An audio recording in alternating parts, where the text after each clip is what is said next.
Okay, so the NBA season is on its way, and actually it started like a few weeks ago, preseason and stuff. And the Cleveland Cavaliers are undefeated, 6-0, getting their last one, I think last night. And it's crazy that I didn't think they would like hold a record like that because they didn't have that record since like LeBron, like back when LeBron played over there. So it's good that we're seeing Cleveland do a lot of good things. I like Cleveland; they're a great team. Donovan Mitchell's doing his thing, and I feel like they're going to develop into a good team. They could have a chance to win the championship, but remember, Boston's still right behind them. But anyways, today we're going to talk about the NBA teams that are under the most pressure, and these are the teams that are in playoff contention or in-season tournament contention, except for one of them though, which I'll get into it later. But yeah, these are the teams that need to do well and need to get better. And I think a lot of people were expecting them to be better, like coming into this preseason. And these are the NBA teams that are under the most pressure. So let's roll into the podcast.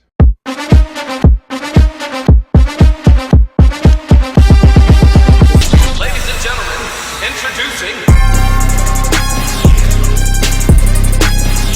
Okay, so we have a total of, I think I wrote this down too, 1, 2, 3, 4, 5, 6 teams, in my opinion, that are under the most pressure. And number one, we got the Orlando Magic. Now, great team. They're actually on the come up. I can't lie. Great young team. But Paolo Banchero, we just found out a few weeks ago, he just got hurt. He tore his oblique, I believe, and he's gonna be out for 4 to 6 weeks. And it's gonna be a really tough role, I feel like, for the Magic. And remember, like Paolo, he actually 50 points as a youngster. That's low-key crazy, fam. That's crazy. So while he's on injury for 4 to 6 weeks, he's gonna be very critical for the team, and they're gonna have to work their way around him. They already lost to Cleveland, and they have to figure out what they could do. Now they have a pretty good bench, I can't lie. So you got to rely on, let's see, Jalen Suggs, Franz Wagner, Mo Wagner, Anthony Black, and they actually have a really, really good defense. They have an okay defense, and you could actually they could work their way through that. But the thing that's gonna be, I would say, that's gonna get their defense on their heels is their turnovers. And that's the Orlando Magic's biggest weakness. That's their turnovers. And if they like turn over the ball like again and again and again and again, then they're gonna like fall off defensively. So they're gonna have to work on that. So turnovers is like an essential thing for the Orlando Magic, and then they're gonna have to figure that out. And if they don't figure it out, then they're gonna be not that much of a great defensive squad. So that's the thing with the Orlando Magic. So Paolo's gonna be out for like 4 to 6 weeks, and it's gonna be very, very, very tough for them to step up. But even though some of them did step up when they played Cleveland the other night, Kentavious Caldwell-Pope, Jalen Suggs, they were all pretty much on the come up, and they were getting really good. And and I don't think we should really worry that much about them, but they're definitely going to be under the most pressure because one of their superstar youngsters is going to be out for a while, and it's going to be very critical to that team. So, number one, we got the Orlando Magic. At number two, we got a team that's so get out the mud or hood. I would say a team that's very get out the mud is the Miami Heat, and they're under the most pressure. Now, as we've seen before from the Miami Heat, they finish off late, like probably 8th seed, maybe 7th seed, and then they would actually end up going to the finals anyway. That was not the case last year when they lost against Boston in the first round. But you're under the most pressure anyway. Jimmy Butler's still there, Terry Rozier, Tyler Hero, Bam Adebayo, and they got pretty much a good bench depth around that. But the thing is with them, that's their biggest weakness, I would say, is their point guard position. And I know Terry Rozier, he got there last year, and he's still trying to really complement with Jimmy Butler, and it's not really that easy because Miami Heat's a team that struggles and then like does great in the playoffs. So Tyler Hero, Obviously, great shooter. He had, I believe, like 34 points last game, and he was playing good. And they're playing tonight, as of this recording, on November 2nd. But Tyler Hero, he's a great shooter. Jimmy Butler, he's going to do his thing. But Terry Rozier and Jimmy Butler, they're going to need to complement each other a little bit better, because the point guard position is a very important position, especially for a team that plays great defense like the Miami Heat. And I feel like the point guard position is a really important position for their offense. Now, Terry Rozier, like I said before, he just got there. They need to complement him and Jimmy Butler together a little bit better if they want to be a contending team. So if they want to be a contending team, they need to complement those two stars. Tyler Hero, he's going to do his thing. He's going to shoot. He's going to get his buckets. Jimmy Butler, he's going to do the same thing. Terry Rozier, he's going to do the same thing. But the problem is, we need to complement them. If we don't complement the stars, then the team's not going to be that great. So that's the thing with the Miami Heat. They're going to need to complement their stars. They can still play great defense. They play really good defense still. And they're going to have to really just complement each other. That's it. Number 3 is a team that I do not rock with either. And I'm glad they're under pressure right now. That's the Indiana Pacers. Now, a lot of this has to go with the team and also Tyrese Halliburton. Now, we've seen Tyrese Halliburton in his earlier years, and he's been on the come up. Last year, he was good. He's a great shooter, and he even got the team to the Eastern Conference Finals.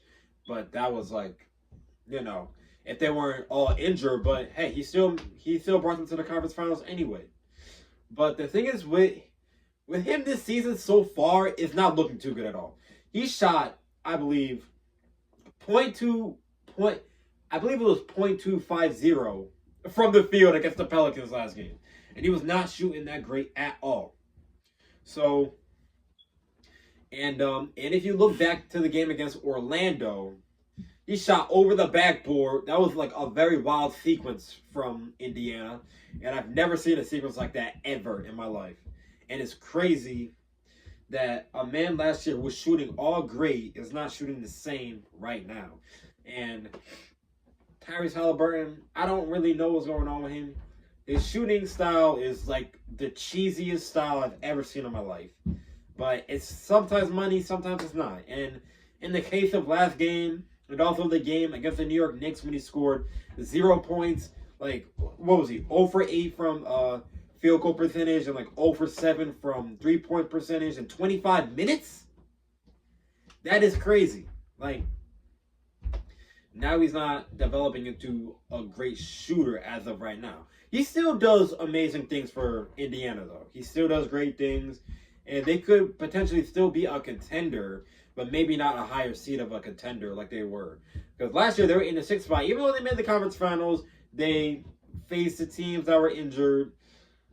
They gotta find a way to get better. Definitely find a way to get better.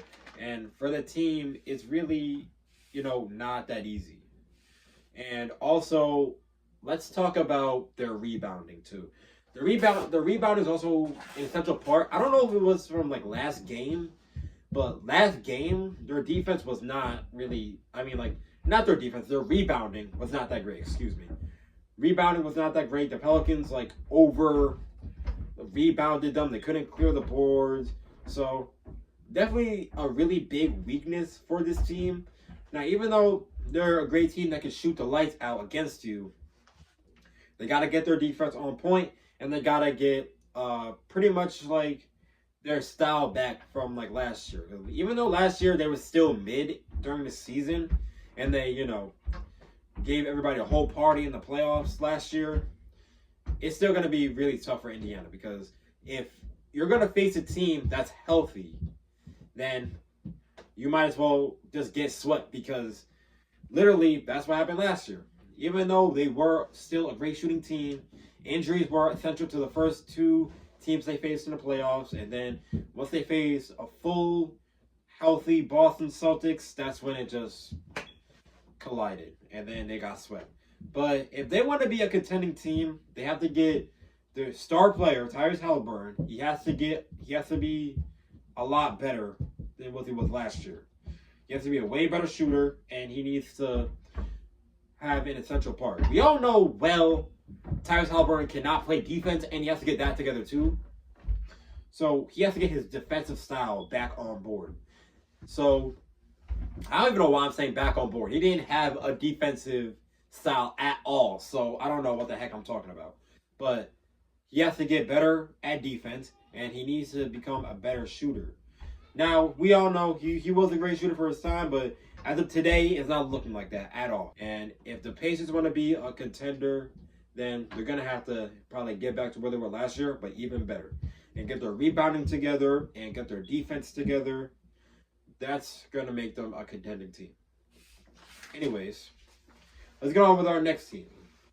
That is going to be my New York Knicks. Now, the Knicks, they are in playoff contention. They're doing good. I think they're 3-2 right now. With yesterday's win, or not yet, yesterday's win against the Detroit Pistons. Karl-Anthony Towns went off, scoring 44 points. Amazing. And we know what he could do on the offensive end. But the defensive end is probably what everybody's going to worry about. So, what we know about Karl-Anthony Towns from when he was with the Indiana Pacers. I mean, I keep saying Indiana. Oh my God, I don't know that yo.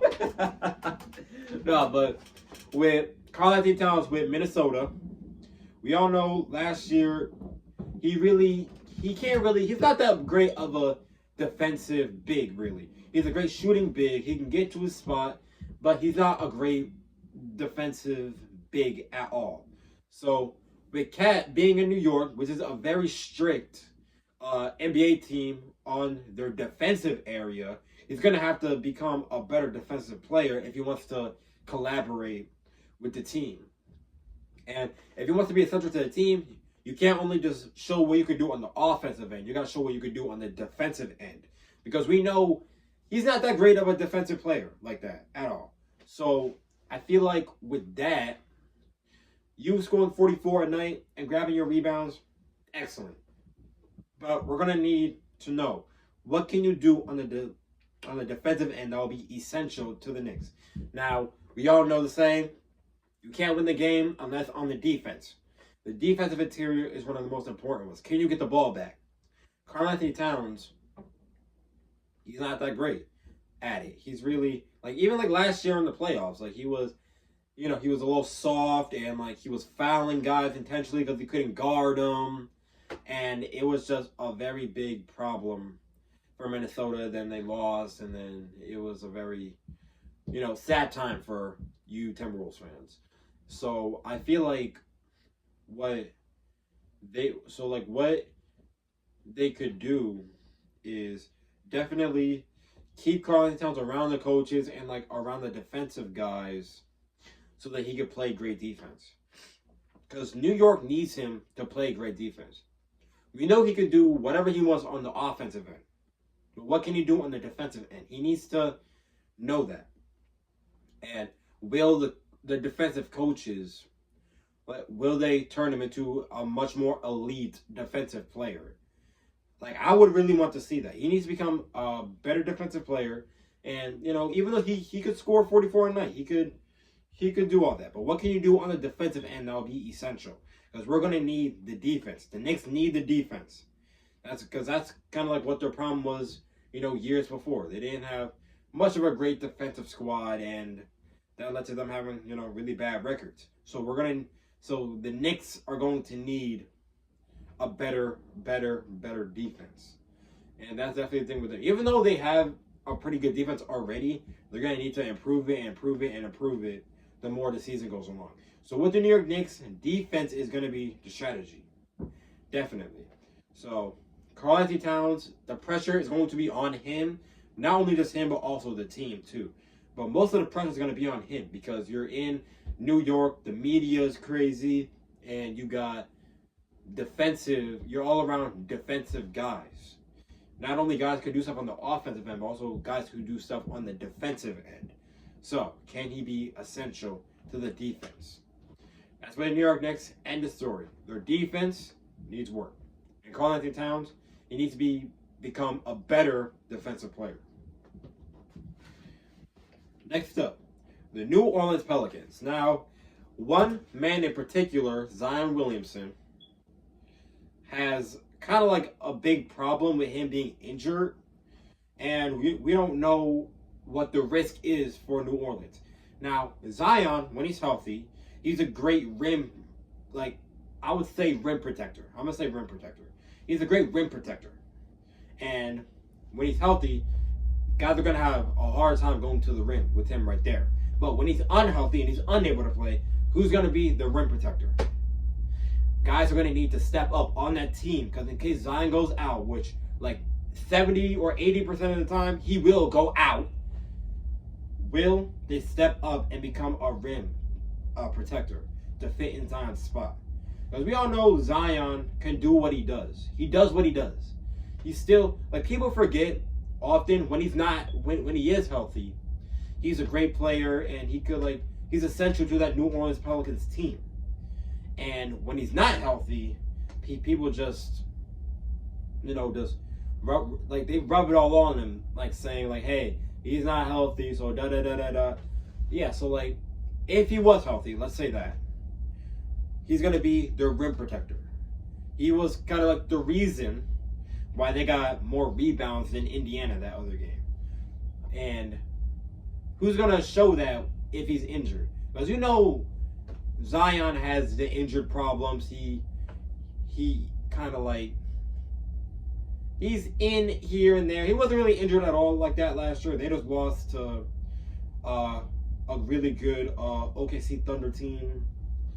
But you need to realize, Zion Williamson does what he does, and when he's healthy, he's gonna give the franchise everything he's got. But if he's not healthy, the franchise is gonna fall apart, and they're gonna need their big. If they don't have their big, then what's gonna happen? They're gonna fall off defensively, and they might fall off offensively too. So given the fact that they will be under pressure because Zion potentially could get hurt again, and if it's not a long-term injury and he can come back, he could definitely turn it all around. But if he can't stay healthy and he's out for like the whole year, or like 50-some games before playoff starts, then it might not be good. So you're gonna need somebody to like step up and become a rim protector. So Zion Williamson is your rim protector. Who's gonna step up if he does go out? I would like to know that. Who's going to step up? New Orleans Pelicans, y'all have to keep y'all rim protector, and if he gets hurt, somebody needs to step up. And let's get on to our last team. And this is a team that's already getting on my nerves already. The Philadelphia 76ers. Oh my God. I don't know how many L's these guys could take. Like, it's ridiculous already. Because there's no way we start the season off and Joel Embiid and Paul George are already out. They're out with like what was it? Left knee problems? This is ridiculous, because this is why Philly does not win at all. I don't understand this. Like, coming into this season, and like especially the episode that I did before, I had Philly ranked number 2 behind Boston, because I thought the duo with Joel Embiid, Paul George, and Tyrese Maxey was going to be immaculate. Oh my God. You get to the beginning of the season and both of them are already out. I don't understand that. I really don't understand that. Now Tyrese Maxey has to do things all by himself. And they can't stay healthy. I don't know. Paul George has a history of this. He came from the Clippers, and we all know before he was out before, and really I don't really understand what he was doing. And he was just getting injured. Kawhi getting injured, but that's a whole other story. I don't even want to talk about Kawhi. That's a whole other story. But Paul George, though, I understand Paul George is getting older. I understand that, but if he's already out in the beginning of the year, what's going to happen? You guys are already, and I know I said playoff contention in the beginning. Philly is not in playoff contention at all. So with Paul George being out, it's ridiculous. But not just him. What's more ridiculous is Joel Embiid out as well. Because he cannot stay on the floor. I don't understand that. I said the same thing with Kawhi Leonard a few episodes ago. You can't stay on the floor, so how the heck are you going to win a playoff series when you're not on the floor? You were in the playoffs last year, Joel Embiid, so I respect that. You were giving it your all against the New York Knicks, but it wasn't enough, and you ended up getting eliminated in the first round. But there's no way you're going to be out already. Because Philly needs you down there eating. Tyrese Maxey is in there all by himself, and he has no one to compliment really with him. And it's sad. That's absolutely sad. It's ridiculous too. It's very, very, very ridiculous. Cause like I don't understand. How in the world are you guys already out for the 5th straight game? They're about to play another game. This is gonna be the 5th straight game you guys are out. So now they gotta hold on through clenched teeth just to get in playoff contention. Like you better, like they need to hurry up and get, like hell. I don't know what happens. I really don't know. But Philly has been getting me really upset lately with all these injuries. Because you build a team around Paul George, Tyrese Maxey, and Joel Embiid, and 2 of them are already out. What does that tell you? What does that tell you? It's already not going to be a good looking start for the year for them at all. Because Tyrese Maxey really doesn't have a lot of people to compliment. Like, who is he going to compliment on his team without the guys who can enforce? Joel Embiid needs to enforce. Paul George needs to enforce. He didn't even play yet. He didn't play one game this season yet. He's out for the 5th straight game. That's ridiculous. So, Philadelphia, you guys are going to be under the most pressure without your stars. You already have 2 major stars lost, and that's why you're under pressure right now. Because usually, you guys make the playoffs. They do make the playoffs and often get eliminated naturally in the second round. But naturally, if Joel Embiid and Paul George can't have a healthy playoff run, so let's say if they do make the playoffs, okay, real quick. If they make the playoffs, will Paul George and Joel Embiid have their first playoff run? Healthy playoff run? No. Heck no. Paul George, potentially. I feel like he can. Because I think he did last year. He could potentially stay on the court and give it his all with Tyrese Maxey. But I know, well, Joel Embiid is absolutely probably not. Because every single year with him, it's either health-related or choking-related. He breaks his face. Or like, oh my God, my knee hurts. Oh my God, I can't get past Al Horford. Bro, you've got to be kidding me. This is not acceptable for you, bro. Like, that is crazy. Because this is the 5th straight game. Like I said, you're going to be out. And Tyrese Maxey has to do everything. Well, not everything. He still has some guys to compliment, but you're an essential role to that team. Now, I'm not saying everybody on Philly is bad. Now, you still got very decent guys on Philly, okay? Very decent guys. And Tyrese Maxey is one of them. He's like, what I've heard about him, he's a pocket full of sunshine or something. I don't even know what people said about him. He's a pocket full of sunshine, whatever. But, Joel Embiid, if you can't stay on the floor, what the heck are you doing? This is the beginning of the year, bro. Then, all of a sudden, you might be busy in the middle of the year, like in April or something. Or like in March or something. Like, I don't understand. Paul George can come back and give it his all. But you have to remember, he's getting a lot older and not really what he was before in his prime. So, with Joel Embiid being out, this is going to be a really rough road for Philly right now. If he can't stay healthy, I don't really know what to say to the Philadelphia 76ers because they cannot stay healthy. You got 2 guys on the same team that cannot stay healthy. And that's going to be really essential. That's going to be very critical, I would say, to your team. you're an essential part to that team. You can't even stay healthy on the floor, bro. Neither of them can stay healthy. They both got, knee problem. Oh, man, I hurt my knee. Knee problems. Choking problems. They choke. Not just injury, but they also choke. Al Horford puts the fear of God in Joel Embiid's heart. And that's why he always loses, bro. Philadelphia. I'm just saying it right now. I'm just being 100% real. If you don't have your 2 star players that you recruited with Tyrese Maxey, it's not going to look good for you at all. So you guys are going to have a really rough year. Philly's going to have a very rough year. I already know. A really rough year, and all we could do is, hope for the best, and hopefully God has a plan for Philadelphia.